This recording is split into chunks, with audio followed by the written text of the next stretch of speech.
I think it's best I talk to you here in social media. বড় মেয়ে জেসমিনকে কিভাবে জাপানি মা জাপান নিয়ে গিয়েছিল আসল তথ্য ফাঁস করে দিল বাবা ইমরান শরীফ। বাবা ইমরান শরীফ জাপানি মায়ের উদ্দেশ্যে বলেন, এরিকো, সবচেয়ে ভালো যে আমি এখনও তোমার সাথে সামাজিক যোগাযোগ মাধ্যমে কথা বলি। তুমি আমাকে মামনি জাসমিন বা ছোট মা সোনিয়ার সাথে কয়েক বছর ধরে কথা বলতে দাওনি।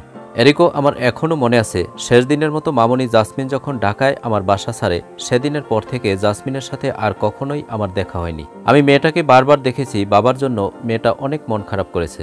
তুমি আমার মেয়েকে নিয়ে চিরতরে জাপান পালিয়ে গেলে, এমনকি বাবার দেশের আদালতের আদেশকে উপেক্ষা করে তুমি চলে গেলে। আমি মামনি জেসমিন এবং সোনিয়ার সাথে কথা বলার জন্য অনেক ইমেল করেছিলাম। এরিকো, তুমি আমার কথার যে উত্তর দিলে। ইমরান, আমাদের অভ্যস্ত দেশ জাপান, তোমার জন্য আমরা সবসময় অপেক্ষা করব। এরিকো, তুমি আমার দুই মেয়েকে নিয়েই ক্ষান্ত হওনি। তুমি এখন লায়লাকে নেওয়ার জন্য হাজারো অপচেষ্টা চালিয়ে যাচ্ছ।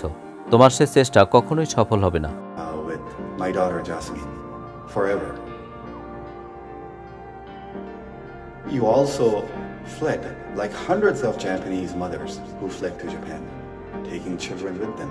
দীর্ঘদিন পর এভাবেই মনের কষ্টগুলো শেয়ার করেন বাবা ইমরান শরীফ। দর্শক, কেমন লাগলো আজকের ভিডিওটি? ভিডিওটি যদি ভালো লাগে তাহলে আমাদের চ্যানেলটি সাবস্ক্রাইব করে আমাদের পাশে থাকুন। ধন্যবাদ।